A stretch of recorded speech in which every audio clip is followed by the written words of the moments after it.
आपने कहा कि किसी मजहबी किताब में डायनासोर का जिक्र नहीं है। अफसोस कि आज तक किसी मैथमेटिक्स के किताब में मुझे डायनासोर का जिक्र नहीं मिला। रिलीजियन साइंस को रोकता है? नहीं रोकता। अगर रोकता है तो गलत करता है। रिलीजियन साइंटिज्म को रोकता है, जिसमें हमारे जावेद साहब मुब्तला है। ये दावा तो मजहबी लोग करते हैं कि खुदा है। मैं क्यों साबित करूं कि नहीं है? जब तक आप मुझे कन्विंस नहीं कर देंगे मैं नहीं मानूंगा। वक्त भी नहीं था, कुछ भी नहीं था। कैसे नहीं था? खुदा था। एक एग्जिस्टेंस तो था ना खुदा का। तो जब खुदा था तो वक्त भी होगा। आपने कहा कि भाई सवाल करने से मजहब रोकता है, लेकिन सवाल सिर्फ खुदा से नहीं होगा, आपसे भी होगा। सवाल एथिज्म से भी होगा। सवाल सिर्फ मजहब से नहीं होगा, सबसे होगा।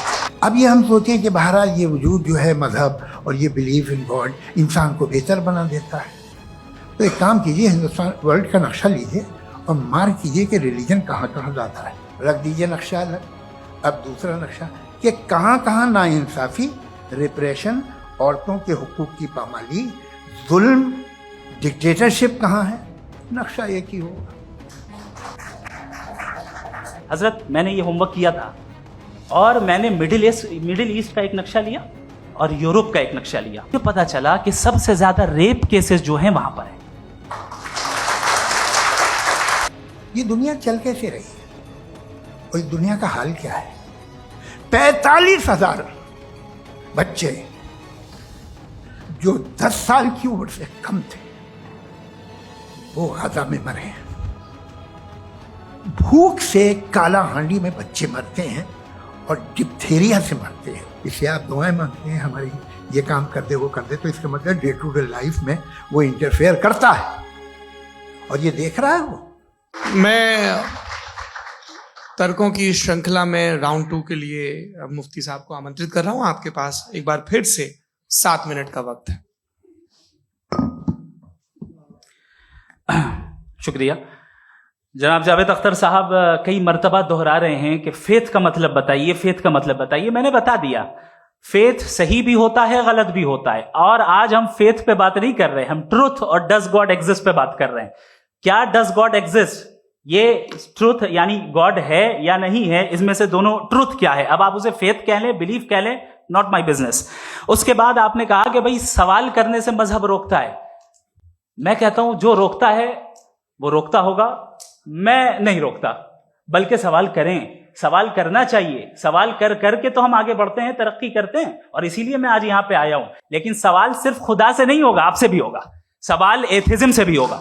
सवाल सिर्फ मजहब से नहीं होगा, सबसे होगा। और आज मैं सवाल करूंगा और उम्मीद है कि आप जवाब देंगे। अभी तक आपने वैसे कॉन्टिंजेंसी आर्गुमेंट का कोई जवाब नहीं दिया। चलें, आपने कहा यूनिवर्स के बारे में इटर्नल क्यों नहीं बोल देते। ये चूंकि लॉजिकली पॉसिबल ही नहीं है कि यूनिवर्स इटर्नल हो। यूनिवर्स एक कॉन्टिंजेंट चीज है जो टाइम एंड स्पेस के पाबंद है, टाइम एंड स्पेस से बाउंड है। जो टाइम एंड स्पेस से बाउंड होगा वो कॉन्टिंजेंट होगा। जो कॉन्टिंजेंट होगा वो उसकी बिगिनिंग हुई होगी। जिसकी बिगिनिंग हुई होगी वो इटर्नल नहीं हो सकता। ये तो कॉमन सी बात है। आपने कहा कि किसी मजहबी किताब में डायनासोर का जिक्र नहीं है। अफसोस कि आज तक किसी मैथमेटिक्स के किताब में मुझे डायनासोर का जिक्र नहीं मिला। तो इसका मतलब मैथमेटिक्स की किताब बेकार है? नहीं, उसका वो टॉपिक नहीं है। रेवलेशन का और मजहबी किताबों का टॉपिक ये नहीं है कि आपको आके बताए साइकिल कैसे बनाते हैं, या आकर ये बताएं कि जो है डायनासोर कब था। वो तो मोरालिटी सिखाने आया है, गॉड के बारे में बताने आया, नॉन फिजिकल रियलिटी की हकीकत को सिखाने के लिए आया। रिलीजियन साइंस को रोकता है? नहीं रोकता। अगर रोकता है तो गलत करता है। रिलीजियन साइंटिज्म को रोकता है, जिसमें हमारे जावेद साहब मुब्तला हैं। साइंस और साइंटिज्म में फर्क है। साइंटिज्म यह है कि आप समझें कि साइंस और साइंटिफिक मेथोडोलॉजी ये नॉलेज को हासिल करने का वाहिद सोर्स ऑफ नॉलेज है। यह है साइंटिज्म। हम इसे रिजेक्ट करते हैं। हम साइंस को तो तरक्की करते हैं। भाई आप हमारी पूरी तारीख कर लें, पढ़ लें तो आपको पता चल जाएगा। बहरहाल ये अलग टॉपिक है। उसके बाद इन्होंने एक लफ्ज कहा, वेटिकन ने फतवा दिया। वेटिकन का फतवे से कोई ताल्लुक नहीं है, दोनों कॉन्ट्राडिक्टरी अल्फाज हैं। उसके बाद उन्होंने कहा कि भाई हमें नहीं मालूम। अगर नहीं मालूम तो क्लियरली कह देना कि नहीं मालूम है, इसमें क्या हर्ज है। तो वही तो मैं कह रहा हूं ना कि आप कह दें कि नहीं मालूम, लेकिन क्लेम क्यों कर रहे हैं कि गॉड एग्जिस्ट नहीं कर रहा है। आप कह दें नहीं मालूम है, हो सकता है हो सकता ना हो, लेकिन आप क्लेम कर रहे हैं। The moment you say God does not exist, this is a claim, and now the burden of proof is upon you too, जैसे हमारे ऊपर है। और क्यों है मैं बताता हूं, क्यों है ये भी मैं बताता हूं। फिलोसॉफिकली जो क्लेम होता है ना, सिर्फ ये नहीं होता कि इंसान कहे पॉजिटिव क्लेम करे और नेगेटिव क्लेम करे तो बर्डन ऑफ प्रूफ नहीं है। आप मिसाल के तौर पे मैं कहूं कि फुला उस कमरे में कोई नहीं है, मैंने एक नॉलेज का क्लेम किया है। उस कमरे में कोई नहीं है, मैंने एक नॉलेज का क्लेम किया। या तो मैं कहूं मुझे नहीं पता, हो भी सकता है नहीं भी हो सकता है, this is not a claim. लेकिन जब मैं कह रहा हूं कि वहां कोई नहीं है या मैं कह रहा हूं वहां कोई है, दोनों क्लेम है और दोनों के ऊपर बर्डन ऑफ प्रूफ है। हमारे ऊपर भी बर्डन ऑफ प्रूफ है, मैंने कंटिजेंसी आर्ग्यूमेंट दिया, इसे तोड़कर दिखाइए। आखिरी चीज, इन्होंने कहा कि खुदा दुनिया बनाने से पहले 150 साल पहले या करोड़ों साल पहले क्या कर रहा था। अरे हजरत, चलें बहरहाल मैं जवाब दे देता हूं, आप हमारे रिस्पेक्टेड पर्सनालिटी हैं, अगर आप नहीं होते तो मैं ऐसे एंटरटेन ही नहीं करता। टाइम, ये 100 साल पहले या 100 साल बाद, पहले बाद में अभी, ये वो अल्फाज हैं जिनका ताल्लुक टाइम से है। टाइम शुरू ही हुआ है यूनिवर्स की बिगिनिंग के बाद, तो उसके पहले खुदा क्या कर रहा था, सवाल इलॉजिकल है, ये फेलेसी है। यानी आप ये कह रहे हैं कि यूनिवर्स के बनने से पहले खुदा क्या कर रहा था, टाइम के बनने से पहले, पहले का ताल्लुक टाइम से, टाइम उस वक्त था ही नहीं, तो ये सवाल ही इनवैलिड है खुदा के ताल्लुक से। दूसरी चीज, आर्ग्यूमेंट ऑफ कंटिजेंसी जो मैंने आपके सामने पेश की है, आपने बार बार ये प्रूफ किया और ये कह रहे हैं कि गॉड ऑफ गैप्स। देखिए पहले नहीं मालूम था, साइंस ने कर दिया। सिंपल्स की मिसाल से मैं समझा देता हूं। जिस गैप्स की आप बात कर रहे हैं ना, साइंस उन गैप्स को जिन चीज के जरिए भी प्रूव करेगा वो कॉन्टिंजेंट ही होगा, अब चाहे वो फोर्स हो, मैटर हो या एनर्जी हो। लिहाजा सवाल हमारा उस वक्त भी वैलिड होगा जब तक कि आप नेसेसरी बीइंग पे ना आ जाएं, और इन्फिनिट रिग्रेस पॉसिबल नहीं है of causes in practical world, तो जाहिर है कहीं रुकना पड़ेगा, जहां रुकेंगे वही खुदा है। दूसरी चीज, आपने ये क्या कह रहा था मैं, किस पॉइंट को, What? Oh no, after that. Just now. हाँ, जहां रुकेंगे वही खुदा है। बहरहाल, तो टाइम का जिक्र हो गया, गॉड ऑफ गैप, सॉरी, या इसकी एक मिसाल आप ले लें। एक कार है, एक साहब ने देखा कि भाई कार जो है उसके व्हील्स कितने अच्छे लगे हुए हैं सही जगह पे, स्टीयरिंग जो है कितने अच्छे जगह पे लगी हुई, और सीट्स कितने वेल डिजाइंड है, कितनी प्रिसाइजली ये कार काम कर रही है, तो जरूर कोई ना कोई इसे क्रिएट किया है, किसी ने क्रिएट किया है। अब जावेद साहब आए और कहे अरे जनाब बोनेट खोलिए, इसमें इंजन है, इंजन इस कार को चला रहा है, hence prove no one has created the car. This is illogical, this is irrational. आपने इंजन के जरिए उस गैप को तो साबित किया, लेकिन क्या उससे कार की जो क्रिएशन है और उसका जो क्रिएटर है ये इम्पॉसिबल हो जाए, ऐसा पॉसिबल है? उसका सवाल खत्म हो जाए, ऐसा पॉसिबल है? नहीं। आपने गैप्स को फिल करके, कॉन्टिंजेंट चीजों से गैप्स को फिल करके हमारे ऑब्जर्वेशन को और ब्रॉड कर दिया। अब हमें और पता चल गया कि ये जो कार है इसका सिस्टम कितना ज्यादा कॉम्प्लेक्स है। पहले कम समझते थे, अब कॉम्प्लेक्सिटी और ज्यादा वाजे हो गई। अब हमें समझ में आ रहा है कि हमारी सर्टेनिटी और बढ़ गई कि जरूर इस कार को किसी ना किसी ने बनाया। यही मामला यूनिवर्स का है। साइंस हमेशा फिजिकल वर्ल्ड की चीजों को ही फिल करती जाएगी और फिजिकल चीजों से ही करती जाएगी, चूंकि एम्पेरिकल एविडेंस का ताल्लुक फिजिकल वर्ल्ड से है। आप साइंस के जरिए मेटाफिजिकल रियलिटी को कभी साबित नहीं कर सकते। ये रॉन्ग टूल का इस्तेमाल करना है। ये वही काम है कि आप मेटल डिटेक्टर से प्लास्टिक डिटेक्टर करने चलें, जो कि जाहिर है सही नहीं है। Thank you.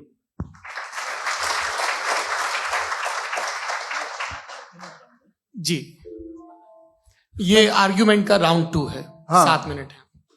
पहले तो मैं आपसे अर्ज करूं कि आपने कहा कि जब कायनात ही नहीं थी तो वक्त भी नहीं था, कुछ भी नहीं था। कैसे नहीं था? खुदा था, एक एग्जिस्टेंस तो था ना खुदा का। तो जब खुदा था तो वक्त भी होगा। ऐसा नहीं है कि कुछ भी नहीं था, खुदा था। अच्छा, बाकी ये कि आपने कहा साहब आप साबित कीजिए, आपके पास भी लॉजिक है या मेरे पास भी लॉजिक है। आप मेरा जिम्मेदारी नहीं है साबित करना कि खुदा है। बर्टन रसल ने बड़ी अच्छी बात कही। बर्टन रसल ने बड़ी अच्छी बात कही। मैं आपसे अगर ये दावा करूं कि एक चाय की केतली मरीख के चारों तरफ घूम रही है, मार्स के चारों तरफ, तो यह आपका काम नहीं है कि आप साबित करें कि कोई चाय की केतली नहीं है। ये मेरा काम है, मैंने दावा किया है। ये दावा तो मजहबी लोग करते हैं कि खुदा है, मैं क्यों साबित करूं कि नहीं है? जब तक आप मुझे कन्विंस नहीं कर देंगे मैं नहीं मानूंगा।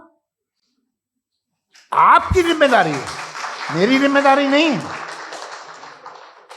दोयम ये कि ये जो आप कह रहे हैं, जो गैप्स हैं, ये गैप जब जब किसी मजहब को चैलेंज करते हैं, जब ऐसा कोई बात आती है तो हंगामा हो जाता है कि जब वो चैलेंज करें किसी फेथ को। ये तमाम साइंस जो है इसे मुख्तलिफ जगहों पे मुख्तलिफ वक्तों में मजहब ने रोकने की कोशिश की है। ये किताब है religion and science Bertrand Russell की, पढ़िएगा, अच्छी लगेगी आपको। तारीख ही है साइंस, मजहब की साइंस से उसका यही रिश्ता है। अच्छा, अब ये हम सोचें कि बहरहाल ये वजूद जो है मजहब और ये बिलीव इन गॉड इंसान को बेहतर बना देता है, तो एक काम कीजिए, हिंदुस्तान वर्ल्ड का नक्शा लीजिए और मार्क कीजिए कि रिलीजन कहाँ कहाँ ज़्यादा है, कहाँ कहाँ, चाहे वो लैटिन अमेरिका हो या मिडल ईस्ट हो या फार ईस्ट हो या हिंदुस्तान के वो इलाके जहाँ मजहबियत ज़्यादा है। रख दीजिए नक्शा अलग। अब दूसरा नक्शा कि कहाँ कहाँ नाइंसाफ़ी, रिप्रेशन, औरतों के हुकूक की पामाली, जुल्म, डिक्टेटरशिप कहाँ है, नक्शा एक ही होगा। तो आप मुझे बताएं कि जो इसका तरकीब इस्तेमाल क्या है, खुदा का तरकीब इस्तेमाल तो बताइए। आप छोटी सी दवा सड़क पे बेचते हैं, उसकी भी तरकीब इस्तेमाल बताते हैं। इसके इस्तेमाल से तो फायदे नहीं हुआ किसी को। जो सारे के सारे खराब मुल्क हैं, खराब समाज है, वो सारे जुल्म खुदा के नाम पे करते हैं। वो गलत करते हैं, सही करते हैं, मुझे क्या लेना देना उससे। इस्तेमाल से मालूम होता ना। एक विस्की की बोतल कभी शायद देखी हो आपने, लाल रंग की होती है, उस पर रोशनी और छिपड़ा इंतहाई खूबसूरत लगती है, क्या बिगाड़ रही है किसी का? उसका इस्तेमाल गलत है, इसलिए आप उसे नापसंद करते हैं। इसका इस्तेमाल गलत है, इस तसव्वुर का इस्तेमाल ही गलत है और हमेशा से गलत हुआ है। आप देख लीजिए, इंसानी तारीख देख लीजिए, आज देख लीजिए, हिंदुस्तान देखिए, दुनिया देख लीजिए, क्या हो रहा है। इसे कैसे इस्तेमाल कर रहे हैं फेथ वाले लोग? क्या फेयर हैं, जस्ट हैं, जो अपने खुदाओं पे यकीन रखते हैं? वो किस तरह के लोग? वो लोगों को इंसाफ देते हैं, वो बेहतर इंसान बने। तो इस दवा का फायदा क्या है? चलो बहुत फायदा हो रहा तो मैं इस्तेमाल कर लूंगा, मुझे तो इस दवा का कोई फायदा दिखता ही नहीं। मुझे तो ऐसा लगता, मैं एक और बात बताऊं, अगर कोई आदमी मजहबी है और अच्छा आदमी है तो मैं उसकी बहुत इज्जत करता हूं, इसलिए कि मेरा ख्याल है मजहबी आदमी का अच्छा होना मुझसे अच्छा होने से ज्यादा मुश्किल है। भाई, हर चीज की एक लिमिट है। आप इतना भाग सकते हैं, इतना नहीं भाग सकते, इतना वजन उठा सकते, इतना नहीं उठा सकते, इतना दूर देख सकते हैं, इतना दूर नहीं देख सकते। उसी तरह कॉमन सेंस कहता है कि आप में नेकी का भी एक कोटा होगा। अब आप अगर सुबह जाते हैं अपनी इबादत गाह और इबादत करते हैं, तो बाहर निकलते हैं तो आप तो यही महसूस करते हैं कि आपने एक बहुत अच्छा काम किया, आपकी नेकी का एक बहुत बड़ा कोटा खर्च हो गया जिससे किसी का कोई फायदा नहीं। मैं तो नहीं जाता हूं तो मुझे तो किसी को खाना खिलाना पड़ेगा, किसी बेवा की मदद करनी पड़ेगी। मैं अपना कोटा कैसे कंज्यूम करूं? आप अपना कोटा, सारे मजहबी लोग इंतहाई यूजलेस कामों में यूज करते हैं। उसके बाद भी अगर आप में बच्ची है थोड़ी सी शराफत, तो भाई वाह, क्या बात।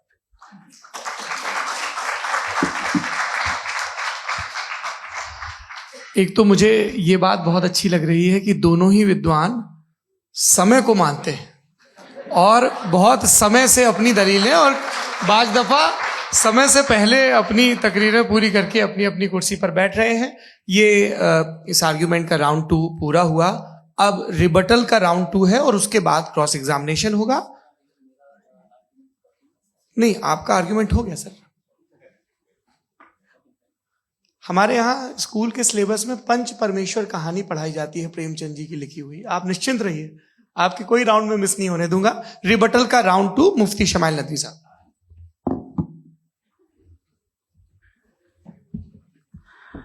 असल में जो हकीकी प्रॉब्लम है, असल प्रॉब्लम है, वो ये है कि जावेद साहब के पास कॉन्सेप्ट ऑफ गॉड क्लियर नहीं है। इन्होंने कहा कि कायनात से पहले खुदा तो था, तब भी तो टाइम होगा। ये टाइम कायनात का हिस्सा है। हम खुदा, उस खुदा को मानते हैं, नेसेसरी बीइंग का टाइमलेस होना जरूरी है, चूंकि वो टाइम का क्रिएटर है। जब उसने टाइम को क्रिएट किया तो वो खुद टाइम पे कैसे होगा? उसने जब स्पेस को क्रिएट किया तो खुद स्पेस में कैसे होगा? अगर वो टाइम एंड स्पेस को पहले से ही उसका पाबंद है तो फिर किस चीज को उसने क्रिएट किया? लिहाजा ये सवाल गलत है कि खुदा था तो टाइम होगा। बिल्कुल नहीं, टाइम के पाबंद हम है, खुदा नहीं है। हम फिजिकल वर्ल्ड से ताल्लुक रखते हैं, वो मेटाफिजिकल रियलिटी है। दूसरी चीज इन्होंने मिसाल दी कि चाय की केतली हवा में घूम रही होगी, और पता नहीं शायद वो बर्टन रसल का उन्होंने हवाला दिया। बहरहाल यही प्रॉब्लम है। प्रॉब्लम यही है कि हम चीजों के दरमियान डिफरेंशिएट नहीं कर पाते। ये जो आपने मिसाल दी ये इमेजिनेशन है, और मैं जो साबित कर रहा हूं वो लॉजिकल नेसेसिटी है। आप इमेजिन करने आए तो कुछ भी करें, जुपिटर में पिंक एलिफेंट होगा, यूनिकॉर्न होगा, करें, उससे कायनात पे क्या फर्क पड़ता है? उससे आप लॉजिकल नेसेसिटी साबित नहीं कर सकते। मैं तो उस प्राइम कॉज की बात कर रहा हूं, उस नेसेसरी बीइंग की बात कर रहा हूं जिसके बगैर इस कायनात का एग्जिस्टेंस मुमकिन नहीं है। दूसरी चीज, मजहब को साइंस चैलेंज करती है वगैरह वगैरह, ये हमारा टॉपिक ही नहीं है। मैं इस पे बात करूंगा तो फिर मेरा वक्त चला जाएगा। मजहब के ऊपर चूंकि हमारी डिस्कशन नहीं है, साइंस को मजहब और बिलखुसूस मैं और हमारा वर्ल्ड व्यू कम अज कम साइंस को पीछे नहीं करता है, साइंटिज्म की मजम्मत करता है। इसकी वजाहत मैंने पहले कर दी। दूसरी चीज इन्होंने कहा वर्ल्ड का नक्शा लीजिए, वर्ल्ड मैप लीजिए, दो अलग अलग जगह की। हजरत मैंने ये होमवर्क किया था, और मैंने मिडिल ईस्ट का एक नक्शा लिया और यूरोप का एक नक्शा लिया। ये मजहबी इलाका और ये लिबरल और एथीस्ट इलाका। मुझे पता चला कि सबसे ज्यादा रेप केसेस जो हैं वहां पर है।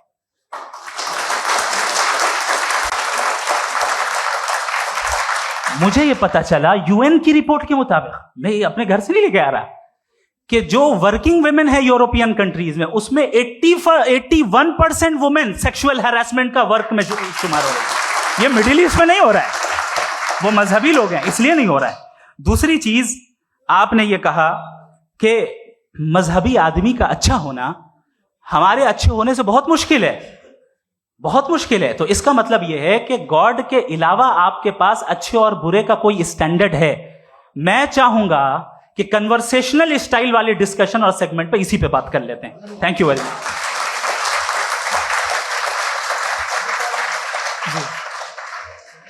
ये रिबटल का राउंड 2 है। आपके पास 5 मिनट का वक्त है, और इसके बाद क्रॉस एग्जामिनेशन शुरू करेंगे। आप चाहे तो जो इन्होंने सवाल पूछे उनके जवाब आप रिबटल में भी दे सकते हैं। जी जी, देखिए, पहले तो ये बात कि ये मिसाल गलत नहीं है, गलत है। इन्होंने पहले ही हमको डिसार्म कर दिया। कह लिया अकल से मामला सॉल्व नहीं हो सकता, लॉजिक से आप पहुंच नहीं सकते। ये एक मेटाफिजिकल चीज़ है। मेटाफिजिकल अजीब सा लफ्ज़ है, ठीक से किसी को माने नहीं मालूम इसके, तो ऐसा लगता है कुछ बड़ी चीज़ है। अरे भाई, क्या होता है मेटाफिजिकल, बताओ, खड़ी हो। ये एक लफ्ज़ है जो कहीं भी इस्तेमाल हो जाता है। जब आप एक बात कर रहे हैं और आप मुझसे बहस कर रहे हैं तो मुझे मेटाफिजिकल मत बताइए, आप लॉजिकली मुझे प्रूफ किए। और अगर लॉजिकली आप नहीं बात करते साहब ये मेटाफिजिकल है, तो फिर हम आप बात क्या कर रहे हैं? मेरा आपका किस जबान में कॉन्वर्सेशन होगा? और ये कहना कि वक्त पहले नहीं था, तो फिर क्यों कहते हैं ये हमेशा से और हमेशा रहेगा? हमेशा वक्त है, तो आप कैसे कहते हैं वो हमेशा से है और हमेशा रहेगा? हमेशा का मतलब है कोई वक्त, अगर वक्त ही नहीं है तो हमेशा कैसे? बाहर वो रहेगा। अब मैं ये देखता हूं, आपने कहा ना कि वहां रेप ज्यादा होते हैं, तो हम एक बात देखते हैं कि ये दुनिया जिसपे वो कादर मुतलक है, जिसकी मर्जी के बगैर पत्ता भी नहीं हिलता, ओमनीपोटेंट है, ये दुनिया चल कैसे रही है? और इस दुनिया का हाल क्या है? 45,000 बच्चे जो 10 साल की उम्र से कम थे वो गाजा में मरे। भूख से काला हांडी में बच्चे मरते हैं और डिप्थेरिया से मरते हैं। डिप्थेरिया अजीब मर्ज है, गले में जाली बनना शुरू होती है, बच्चा नीला हो जाता है, गरीब का बच्चा, इसलिए कि उपास इलाज। ये कादर मुतलक है जो चाहे कर दे। इससे आप दुआएं मांगते हैं हमारी, ये काम कर दे वो कर दे, तो इसका मतलब डे टू डे लाइफ में वो इंटरफेयर करता है और ये देख रहा है वो। अगर वो वाकई भी है फॉर डिस्कशन से, तो मैं जब दुनिया देखता हूं तो मेरे दिल में उसके लिए कोई इज्जत नहीं पैदा होती। ये क्या कर रहे हो तुम पूरे ऑल पावरफुल हो, ओमनीपोटेंट हो, ओमनी प्रेजेंट हो। तुम तो वहां गाजा में रहे होगे ना, तुम हर जगह हो। तुम देख रहे थे कि बच्चे की कैसे धज्जियां उड़ रही, तुम देख रहे थे और तुम चाहते हो मैं तुम्हारी परस्तिश करूंगा, तुम हो भी। अरे यार, इससे अच्छे तो हमारे चीफ प्राइम मिनिस्टर हैं, कुछ तो ख्याल करते हैं। कमाल है, आप किसकी इबादत कर रहे हैं? अगर वो है भी, ये दुनिया नाइंसाफी से, जुल्म से, जबर से, तशद्दुद से भरी हुई है। और आप ये मत कहिएगा कि वो देख रहा है और वो बताएगा एक दिन। अगर वो देख रहा है और इंटरफेयर नहीं करता तो आप दुआ क्यों मांगते? आप कहते हैं मेरा ये काम करा दे, इसके मतलब है वो दखल दे सकता है, वो आपको नौकरी दिलवा सकता है, भले दूसरे आदमी को न मिले, मगर आपका काम कर देगा चूंकि आपने दुआ मांगी है। तो जब वो आपको नौकरी दिला सकता है, लड़की की शादी कर सकता है, बेटे को ग्रीन कार्ड दिलवा सकता है, तो कम से कम ये जो मर रहे हैं बच्चे, इनको रोक दे, कुछ तो कर। मुझे तो दुनिया में, इस दुनिया का कोई मालिक है, इसका ओमनीपोटेंट कोई रूलर है, और ये दुनिया ऐसी चल रही है। मैं तो चाहूंगा कि भाई ना हो, अगर हो तो बड़ी शर्मिंदगी की बात है। शुक्रिया।